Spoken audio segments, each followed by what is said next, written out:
Hey everybody, okay, let us begin talking about Operation Jade Helm and all of the military exercises that we saw take place around different cities using helicopters.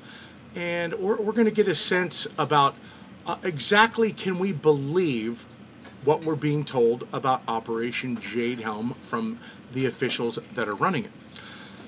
What I find absolutely interesting is, you know, the mainstream media comes out and kind of labels the people that we're talking about Operation Jade Helm 15, and is it martial law? Is it this? How about the Walmarts? Is the shutdowns and the plumbing stories a bunch of BS, and it's all linked to Operation Jade Helm?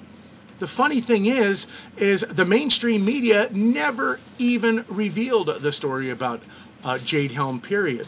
It was actually the alternative news platform that that discovered that story and released it. If it wasn't for that, we would have never heard about it. Mainstream media wasn't going to cover it, so they go on the attack. Once we start putting some pieces together, it only makes sense now, the reason why the mainstream media is doing what they're doing. But let's put it all together. Let's now analyze everything and put it all together and to find out if what we believe is going on here is true, and whether we can detect if they're lying. Let us move along here and take a listen. To the landowners and set things up. I just have to ask, how does FBI and DEA work with the military on operations? Well, generally speaking, sir, the FBI and DEA provide us liaison officers up at our command level, depending on how the scenario is written. One of the ways the FBI and DEA are working with us here is in Arizona. They will actually do some questioning for us at one of the airports in Arizona. They're not going to. Okay, so you just heard Thomas Meade, and he stated that the FBI and the DEA were going to be those interagency groups, as you saw in the Jade Helm documents, talking about that there were going to be interagencies working with them. So if this, as you're going to get ready to see from this other person, if this is an operation to train for overseas activities, or for any kind of future upcoming overseas campaigns of some sort. Has anybody ever heard of the FBI or the DEA? The DEA, I do believe that they've did some stuff in Mexico and maybe even Central America, stuff like that. But I've never heard of the FBI operating outside of the United States. Am I wrong? No. So how is it that the FBI is going to be used in an overseas preparation exercise campaign like this? I'm not buying that. So let us take a look now at this. Now watch as Jakari Jackson asks the press guy here. He's the guy who's going to be the spokesman after Thomas Meade, I guess, screwed up somewhere in his meetings with some of the other cities, because now we have a different guy taking the lead role. And listen to the exchange here. Anyway, for the two gentlemen, can you guys, just for the camera, state your names and positions again? I'll state my name. I'm the spokesman for United States There's Army Thomas Special Meade. Operations Command. I'm the guy giving the brief. Yes, sir. I'm Lieutenant Colonel Mark Lestor. I'm the Director of Public Affairs, United States Army Special Operations Command, Fort Bragg, North Carolina. Okay. Now we're talking about role players, and you mentioned the role players. So I'm curious as to how you guys came about these role players, and also will there be any drills to round up and/or detain the role players? As far as the role players go, they are going to be service members, and if there's an incident like that, it's going to be within the scope of the exercise for unconventional warfare for future operations overseas. Will anybody be detained or rounded up in the exercise? It's possible. It's for future operations overseas. Do you notice how he wanted to impress upon everybody that this exercise was for overseas? Take a look at this guy. He looks a little uncomfortable with the direction this line of questioning is going. But let us take a look here. Hey, I'm Staff Sergeant Joe Biggs, U.S. Army, retired, Infowars.com, and I have a question. You said your training will be to blend in for overseas combat missions. So I'm kind of curious how these special operations guys who look like us, look like him, are going to be practicing blending in when we all look the same. Don't they need to train in an area overseas for the combat they're going to go to? Because that, quite frankly, doesn't make sense to me from my time in the military, because you guys have Fort A.P. Hill in Virginia, the Asymmetric Warfare Center, that has a school, a soccer field, a subway station, a bank, all that, and you're training on these environments, which look like here. That's why people are concerned. Excellent question. Go ahead. So with that, realistic military training occurs off of the federal installation out in the local area. That's what we're doing. As far as blending in, yeah, you take a guy from Fayetteville, North Carolina, I dress differently than people dress here. It's regional. It's one of the... It does. I've been at Fort Bragg. I was there for 7 years. You may not like the answer, but that is how it is. And you may have been at Fort Bragg, and people dress differently in and around the 10 surrounding counties, and you've seen it. I have you two gentlemen just for my camera. Now, here's my thing. Did you notice how he made some comparisons of how people dress, using the United States as his example? You know, Virginia dresses different than people in North Carolina. Why, if this is an overseas or preparation for an overseas campaign of some sort in this exercise, wouldn't you just like pick some country? Like, did you notice how, the Chinese dress different than, Americans? Or did you notice how the people over in Timbuktu, whatever, dress differently than Americans? No, his comparisons were American citizens versus American citizens. I found that very telling in itself. Now, just keep in mind here a second, Thomas Meade's first speech that we saw, talking about the FBI and DEA working with military in these exercises, right? Okay. Before I start getting into some old exercises that we saw, where I can make comparisons to the speech by Mr. Thomas Meade, I want to discuss about the locations that they are using for Operation Jade Helm. Now, they've gone on to state, and the question from the guy to Thomas Meade was, about the land that you're using, the people who have allowed you to use the land, right? So if the exercises are taking place on private land, exactly where are you going to blend in, as you state? Who are you going to be blending in with? If you already have role players, why couldn't you do this on a mount facility that I'm getting ready to show you?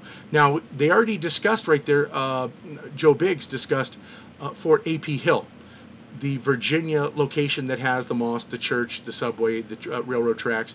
They could do all that right there. Now, we're talking about what you need terrain, right? Okay, you need terrain. That's what they say. Let me show you this piece right here. I give credit to this guy right here. He pointed out to me Fort Irwin. He's been stationed there, and he said he doesn't understand why they're doing the Jade Hill exercise where they're doing when they could use this location right here, and it's the perfect setup. Now remember, the whole thing about Operation Jade Helm is supposed to be unconventional urban warfare. And as you can see right here, they have created the National Training Center, Fort Irwin, and it is absolutely urbanized looking, or is that even a word? But you know what I'm talking about. And just see some of these imagery right here. And yes, they kind of outfitted it to look like some kind of Islamic neighborhoods and somewhere in the Middle East. But they are, in fact, have an urban look to it. All through here. Just wanted to show you that. And to get an idea about what it looks like from the sky, this is Fort Irwin when you look at it from the sky, and it looks like almost like a pretty huge urbanized city for the most part. And I do tend to agree with them that this would be one of the places, plus Fort A.P. Hill, where they could do this exercise that they claim they need to do. You know, for the ease of this presentation, I am using Corbett Report's video here, because he has a a few pieces in here in his video that I need for this presentation. So let us check out what this guy says right here. This is during the bank bailout of the... During debates on the Right. banker bailout bill on the floor of Congress last week, Congressman Brad Sherman made a startling revelation. Many of us were told in private conversations that if we voted against this bill on Monday, that the sky would fall, the market would drop 2,000 or 3,000 points the first day, another couple thousand the second day, and a few members were even told that there would be martial law in America if we voted no. Okay, so now let's take him that he's being honest, that this is actually something that was said.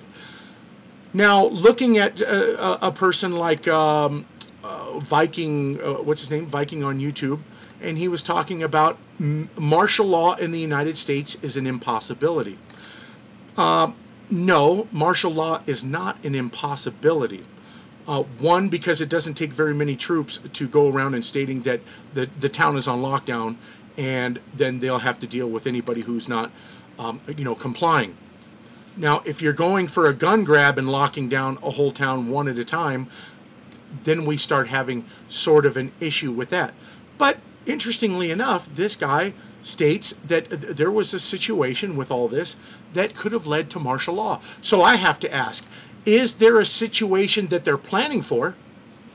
Or is there something that they're going to intentionally create that's going to cause an atmosphere that's going to require a declaration of martial law?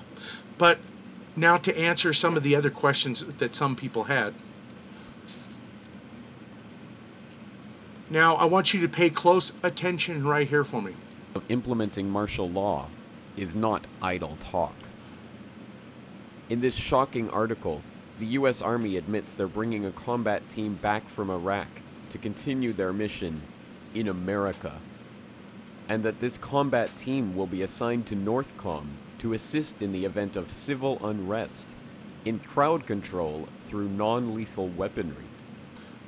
Okay, first, notice that he mentioned NORTHCOM. I just presented a video showing you all of the connections between Walmart, CVS, Home Depot, and all of the other corporations that are in league and acting in concert with the Department of Homeland Security, FEMA, and all them. NORTHCOM was the main Army piece that was listed in that whole presentation. NORTHCOM. So I have to ask, is all of the stuff that we're seeing with Walmart and all of that, and NORTHCOM being mentioned, and this piece right here, is this some kind of preparation for a form of martial law? Also, you will notice that it was in the article there, they were mentioning about non-lethal weapons being used. Okay, so we just saw a huge request by DHS for non-lethal weapons. We did also a presentation on that. We saw some training going on with the Marines B Company in Virginia with non-lethal weapons. I realize that a lot of veterans right here who claim that this training that we witnessed had to do with training for consulate. Well, remember, not everything that you get trained for is exactly how it's going to be used. You, being veterans, ought to know that. And just because you're told one thing doesn't mean that it won't be used, this training be used for something else at a later date. You understand that, right? Okay, so I have to, when I'm putting all these pieces to the puzzle together and more pieces that are about ready to come up, you're going to start to get an idea that we may have been onto something, and something that we need to put together with this that might help. Now, I can't pretend to understand exactly why this is coming up as it has, but there's a couple videos out there, Groxed and somebody else, that pointed out to the fact when you type Jade Helm into Google Earth Pro, or Google Earth period, that a few interesting points of reference come up on the map. Guantanamo Bay, CERN, Pantex facility in Texas. Guantanamo Bay is pretty interesting because I got a report while I was visiting my militia contact at the gun show here, which I'm going to call him, and I'm going to just reconfirm that for you all so you guys can hear it for yourself, that Guantanamo Bay is pretty interesting. There seem to be getting all of the, what they've labeled terrorists, the Muslim terrorists that are in Guantanamo Bay, they're filtering them out of there, getting them out of there. And National Guard are training at Guantanamo Bay at this time. So he was telling me that some of his contacts in the National Guard claim that it's weird that they believe that it's some kind of training for some kind of this NDAA stuff. You know, if you're deemed a threat, a terrorist threat, domestic terrorist threat, that you're going to be taken over to Guantanamo Bay. Just something interesting. Whether that's absolutely true, it is unconfirmed. You know, it could be a lie, or it could be whatever the case may be. The Pantex issue that shows up on this location, very interesting. Let's take a look at that a second. Now, this is that story from the Texas Ranger drops some kind of bombshell information about Operation Jade Helm and the trains with shackles in it, that story. And one of the pieces in his, it's right here. I wanted to tell also you that we believe that Pantex is a high-value target for ISIS, and much of our preparation is to thwart any action by terrorists against the facility. Now, it's not coming up at the moment in my Google. It was last night when I looked at it.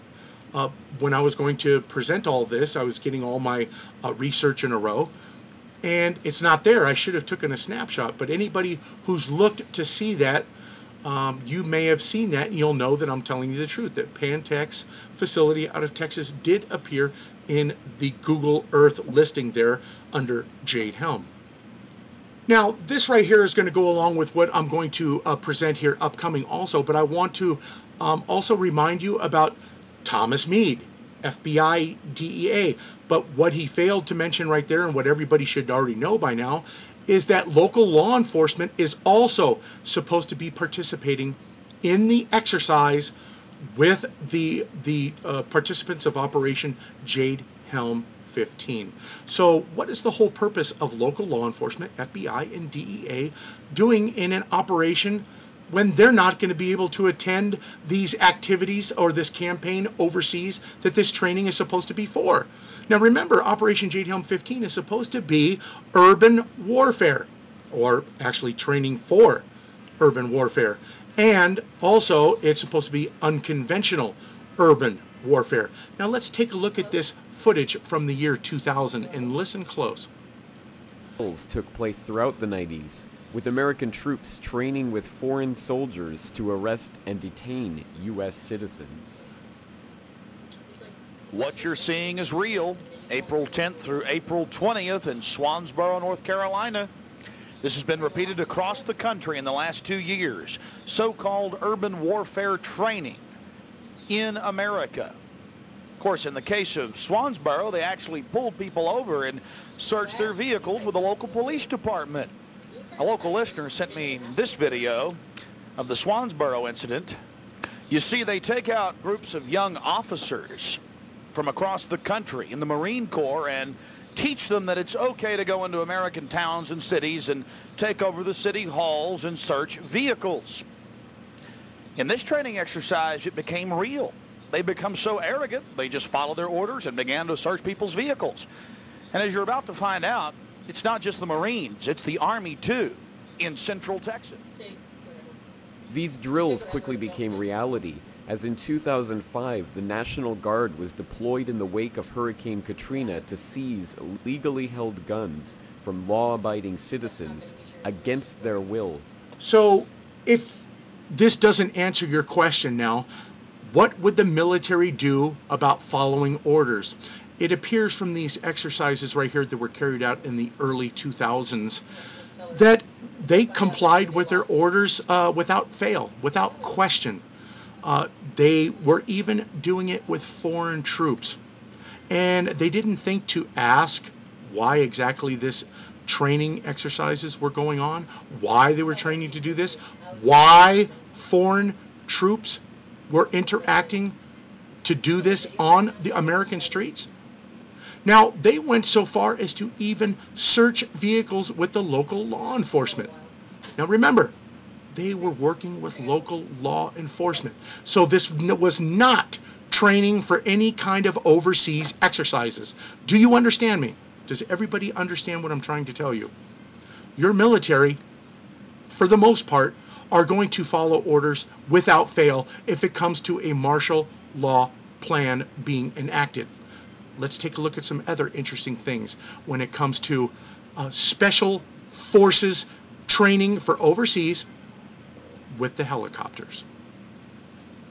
Now, I know it's mainstream media, but you need to pay attention to the words that are used here when we're talking about urban warfare.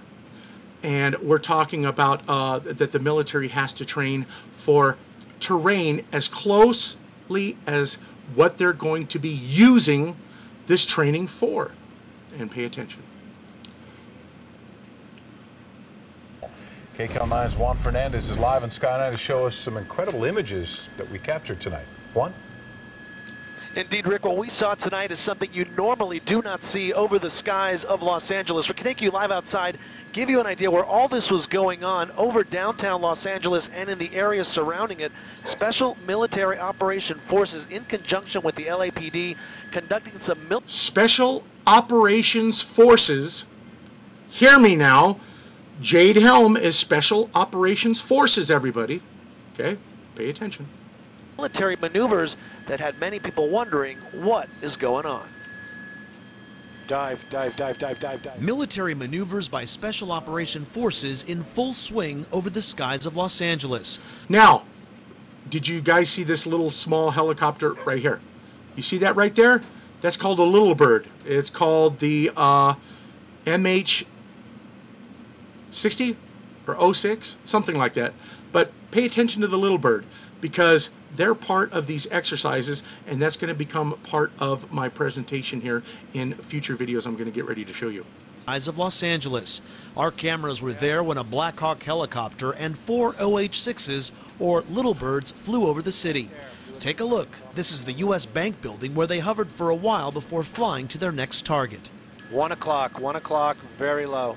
At one point, they made what appeared to be a drop-off at a park. Within seconds of landing, the helicopter was back in the air. Oh, this is full push. Then, while over the Staples Center, while the Lakers played inside, you can see someone on board sitting with his legs hanging off the side of the chopper.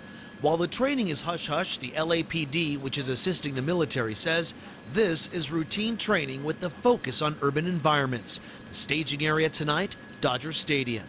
So, you heard that for yourself. The training is hush-hush. Now, Operation Jade Helm, I'm pretty sure that if we didn't get a hold of some of that information, it would have been hush-hush too.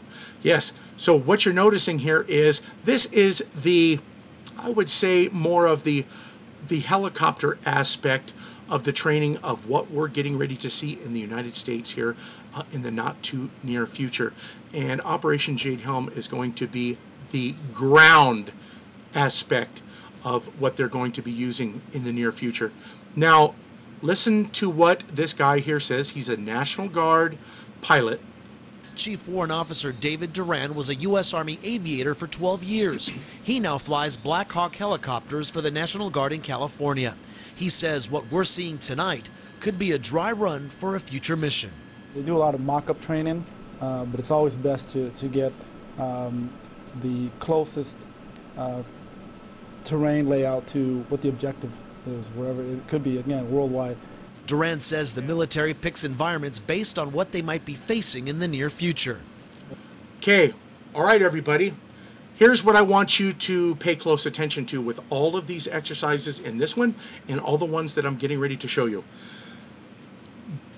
When you're going into a hostile country or hostile territory, and you have a terrain like this, buildings like this, and it's war. You're telling me that really helicopters are going to be flying around those buildings and could be potentially be shot out of the sky? I'm not buying that for one moment. But notice that, like I said, these are special operations forces that are training for these exercises right here. Okay? Here is a image of the MH-6 Little Bird, and as you can see, the rocket launchers right here. And I also do believe that they are bulletproof, if I do remember correctly. And that's another one, 2013, classified military martial law drills. Classified, why wouldn't they just say that it's, you know, training for overseas, just like they're saying with Operation Jade Helm. Interestingly enough here is that I wanted to state something that the Little Bird, according to the article, in which I can't find it again here at the moment, but it did state that the Little Bird was specifically used for special operations. And what I'm noticing here with all of these exercises is that the Little Bird is utilized in every single one of these exercises. Downtown Miami, complete with these Black Hawk helicopters, elite soldiers and police officers swarming the streets. You just saw right there, they had the Little Bird right there, and you heard elite soldiers with police officers that were swarming the streets. Now, if these were for overseas drill purposes, why again is law enforcement working with the military? That law enforcement cannot go over to an overseas country and work with the military. So why would they be assisting them here? Why would they be training with them? Get a clue. Wake up, everybody, because that's not it. Now, I just did a report about the Minneapolis exercises that were going on for the past couple years. They were going on like from respectively 12, 13, 14, and even I think 15, or was it 13, 14, 15? But let's take a look.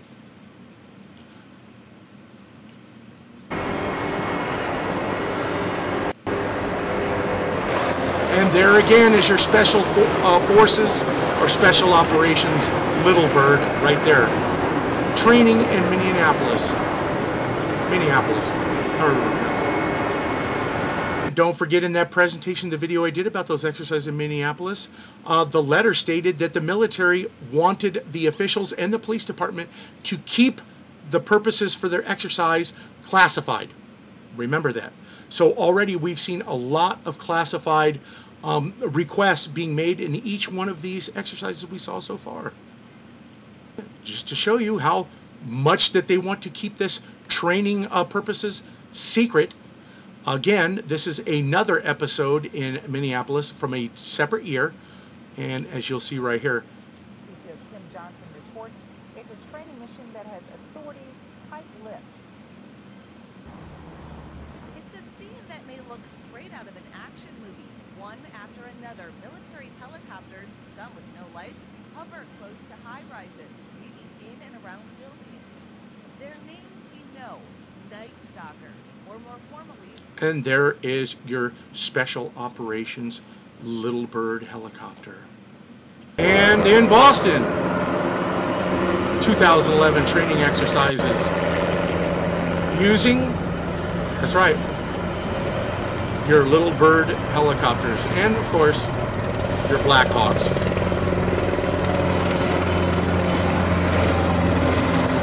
All of the exercises that we've seen so far are military training for what you would think would be overseas campaigns of some sort, all with the participation of the local law enforcement of that city. And at each time that we've seen, and including this one, it has been with classified. Don't talk about it, just keep it from the public. So far, that's been every scenario case that we've seen so far. Arizona, urban environment operations. Last half hour, the Phoenix Police Department has confirmed to 3TV that they are supporting Department of Defense training around the city. There have been a lot of helicopters seen all across the valley tonight. We've been keeping a close eye on this. Our own Bruce Hafner has reported seeing military helicopters flying low over the Scottsdale area. We have several photographers out right now shooting some video, and this is just into our newsroom right here. New video of a few of those choppers flying over central Phoenix.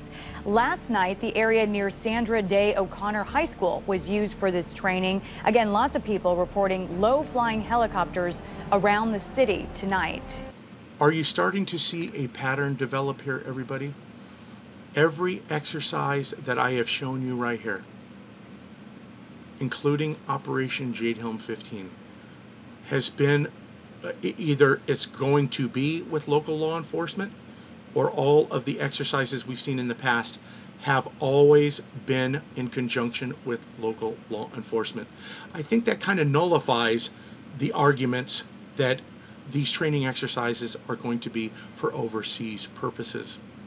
Now, do we really think that martial law is an impossibility? Well, if we take a look at one of these last exercises here, Fort Lauderdale, Florida, last month, right? Black Hawk helicopters, and if you look back over there, you will see the infamous Little Bird, yes, the Little Bird Special Operations helicopter involved.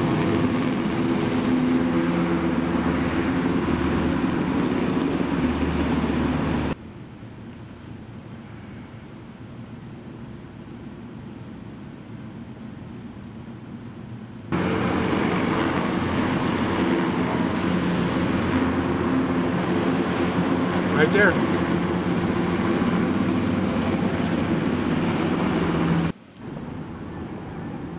But something I want you to pay attention to. Something that I didn't really take notice of until this time here.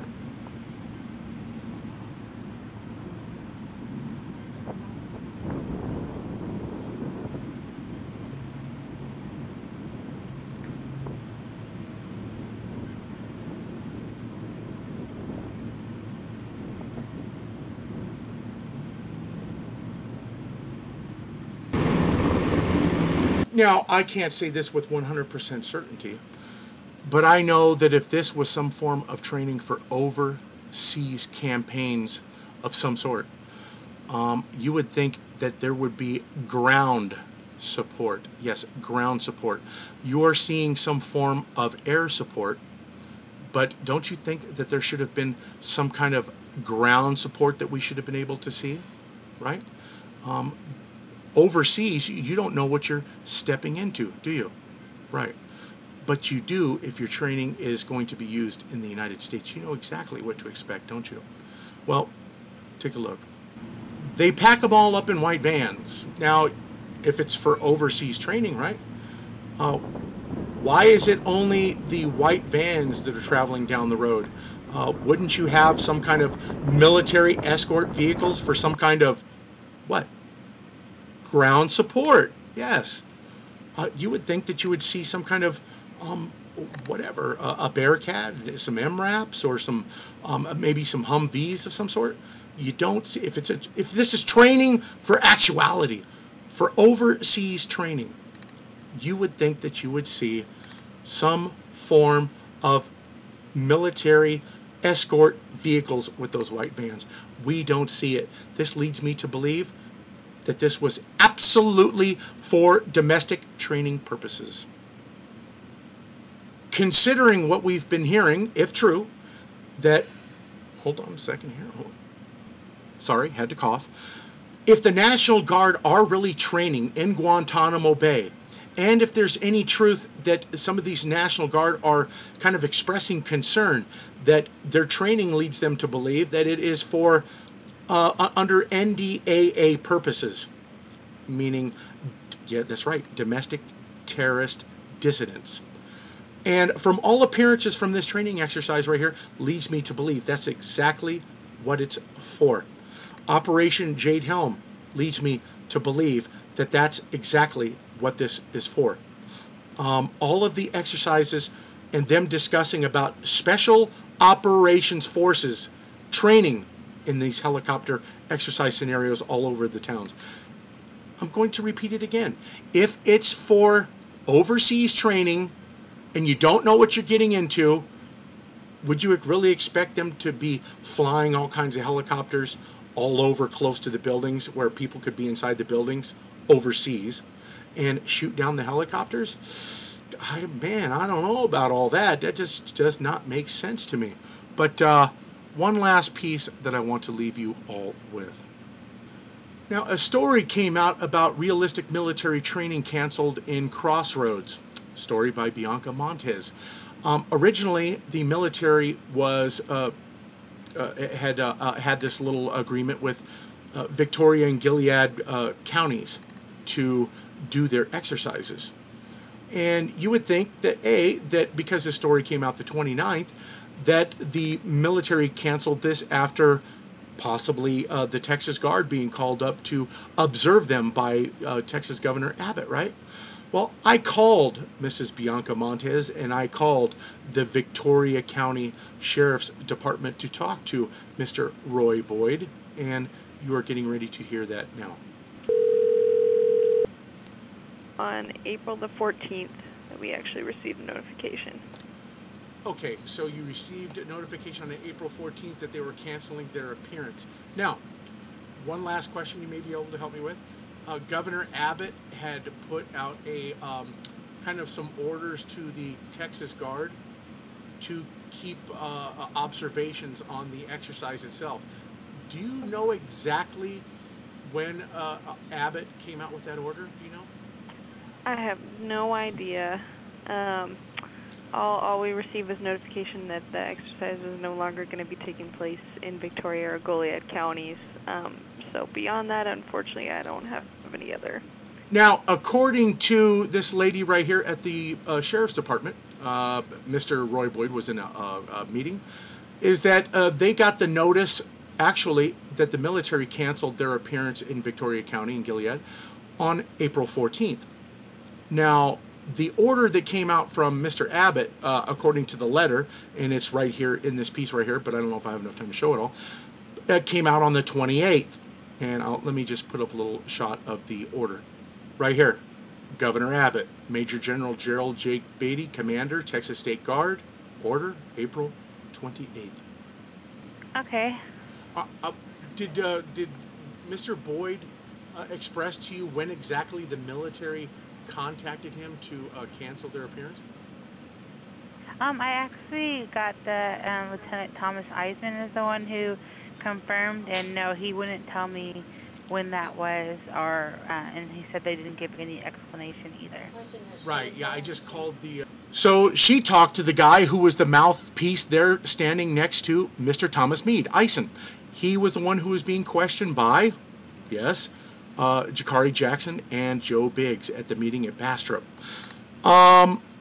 So they wouldn't tell her when there was a cancellation or when they canceled, right? But the person at the Sheriff's Department told me it was the 14th. The story was released on the 29th. So I just want to let everybody know, I do believe that this had nothing to do with the order from the Texas governor to the State Guard, or Texas Guard, right? So what did it have to do with? It's just an opinion, and it's a possibility, nothing more. Don't think that I'm just being a tinfoil hat wearer, but something odd. So you just heard the 14th, right? The 14th was Tuesday. And in case you guys have forgotten already, that yes, Walmarts, 5 of them, closed down abruptly Monday night on the 13th. On the 13th. And then this Victoria and Gilead counties were given the notice that they had canceled their appearance for Operation Jade Helm in those locations. One day after. As a matter of fact, it was less than 24 hours. Walmart said on the 13th they were closing their doors at 7 o'clock that night and wouldn't reopen for 6 months. And then the very next day, they received that notice from the military. Mr. Eisen would not comment as to why that was. Wow, that's very interesting. Did you find a better location? Bastrop, Texas, maybe? Why couldn't you have just said that? But no comment, huh? That's what the Mrs. Montez at the newspaper had to tell me. Well, there you have it all. I hope it answers your question about what would the military do? Would they follow orders or will they not? Are all of the helicopter exercises you saw going on around the major cities with special forces working in conjunction with the police departments? Operation Jade Helm working with local law enforcement, FBI and DEA? What does it really tell us?